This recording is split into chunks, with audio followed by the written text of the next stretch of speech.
ഓണമായിട്ട് എന്താ പരിപാടി? ഞാൻ ഉദ്ദേശിക്കുന്നത്, ഞാൻ ആ പഴയ വീഡിയോയിൽ പറഞ്ഞ അമ്മച്ചിയുടെ പായസം ഒന്ന് വീഡിയോ ഷൂട്ട് ചെയ്ത് നിങ്ങളെ റെസിപ്പിയോടുകൂടി ഒന്ന് കാണിക്കാം എന്നുള്ളതാണ്. ഈ പായസത്തിന് വേണ്ട ഇൻഗ്രീഡിയൻസ് ഞാൻ നിങ്ങളെ പരിചയപ്പെടുത്താം. കാഷ്യൂനട്ട്, റൈസിൻസ്, ഉണക്കമുന്തിരി, തേങ്ങക്കൊത്ത്. നിങ്ങൾക്ക് തേങ്ങക്കൊത്ത് ഇഷ്ടമുണ്ടെങ്കിൽ മാത്രം ചേർക്കുക. അത് കഴിഞ്ഞ് നമ്മുടെ പായസം റൈസ്.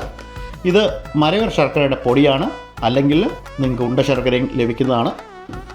ഇത് കോക്കനട്ട് മിൽക്ക്, അവസാനത്തെ ഗീ, പിന്നെ ഏലക്കായും കൂടെ വെച്ചിട്ടുണ്ട്. അത് നിങ്ങൾക്ക് ലാസ്റ്റ് പൊടിച്ച് പായസത്തിനോട് ചേർക്കാവുന്നതാണ്. പായസത്തിന് വേണ്ടി എടുക്കുന്നത് 2 ഗ്ലാസ് അരിയാണ്.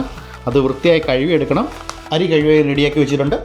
1-ാം പാൽ ചേർക്കാൻ വേണ്ടി 1-ാം പാലിനകത്ത് തേങ്ങാപ്പാലും കുറച്ച് വെള്ളവും കൂടെ ചേർത്ത് മിക്സ് ചെയ്താണ് 1-ാം പാൽ ഉണ്ടാക്കുന്നത്. എന്തുകൊണ്ടാണ് കുക്കറിൽ ചെയ്യുന്നതെന്ന് ചോദിച്ചാൽ, പെട്ടെന്നുള്ള അരി വെന്ത് കിട്ടാൻ വേണ്ടിയാണ് കുക്കർ ഉപയോഗിക്കുന്നത്. ഈ അരിയിലേക്ക് 1 സ്പൂൺ നെയ്യും കൂടെ ചേർക്കുന്നുണ്ട്. അത് നമ്മളെ അരി കട്ട പിടിക്കാതിരിക്കാൻ സഹായിക്കും. അരി വേവുന്ന സമയം കൊണ്ട് നമുക്ക് കുറച്ച് ശർക്കര പാനി തയ്യാറാക്കാം. ഇത് ഞാൻ പറഞ്ഞ ശർക്കരയുടെ പൊടിയാണ്. ഏകദേശം 400 ഗ്രാമിന് ഈക്വലായിട്ടാണ് എടുത്തേക്കുന്നത്. അടുത്തതായിട്ട് നമുക്ക് അണ്ടിപ്പരിപ്പ്, മുന്തിരി, തേങ്ങക്കൊത്ത് ഇത് 3 നെയ്യിൽ വറുത്തെടുക്കാം. ഇനി നമ്മൾ വേവിച്ച് വെച്ചേക്കുന്ന അരിയും അതേപോലെ ശർക്കര പാനിയും കൂടെ ചേർക്കാൻ പോവാണ്.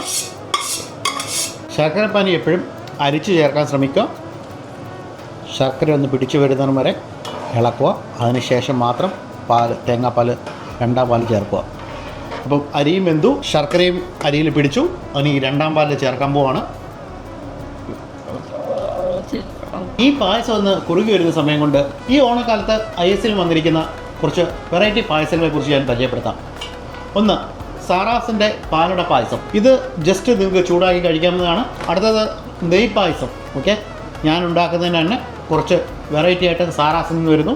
ഇത് നാട്ടിൽ നമ്മുടെ അടപ്രഥമൻ ജസ്റ്റ് ചൂടാക്കി, ഇത് ഫ്രോസൺ ഫോമാറ്റിൽ വരുന്നു. ജസ്റ്റ് ചൂടാക്കി കഴിച്ചാൽ മാത്രം മതി. ഇത് ഗോതമ്പ് പായസം. ഇതെല്ലാം വെറൈറ്റി പായസങ്ങളാണ്. റെഡി ടു ഈറ്റ് പായസങ്ങൾ ISത്തിൻ്റെ ഡിനിൽ സ്റ്റോറിലും ക്രൈസിസ് സ്റ്റോറിലും ലഭ്യമാണ്. പായസം ഓൾമോസ്റ്റ് റെഡിയായി കഴിഞ്ഞു. ഇത് അവസാനമായിട്ട് ചേർക്കാനുള്ള നമ്മൾ നെയ്യിൽ വറുത്ത് വെച്ചേക്കുന്ന കാഷ്യൂനട്ടും റൈസിൻസും ചേർക്കുന്നു. പിന്നെ അതേപോലെ പൊടിച്ച് വെച്ചേക്കുന്ന കുറച്ച് ഏലക്ക പൊടിയും കൂടെ അതിൻ്റെ ഒരു ടേസ്റ്റിന് വേണ്ടി ചേർക്കുന്നു. ഇതോടുകൂടി നമ്മുടെ അരിപ്പായസം റെഡിയായി കഴിഞ്ഞിരിക്കുന്നു. പിന്നെ ഭാര്യയോട് തന്നെ അതൊന്ന് ടേസ്റ്റ് ചെയ്തിട്ട് ഉള്ള അഭിപ്രായം ചോദിക്കാം. കഴിച്ച് നോക്കിയിട്ട് പറയാം എങ്ങനെ ഉണ്ടെന്ന്. ചൂടുണ്ട്, അടിപൊളിയാണോ? അത് അപ്പം എല്ലാവർക്കും ഹാപ്പി ഓണം. ഏത് മൂഡ്? ഓണം മൂഡ്.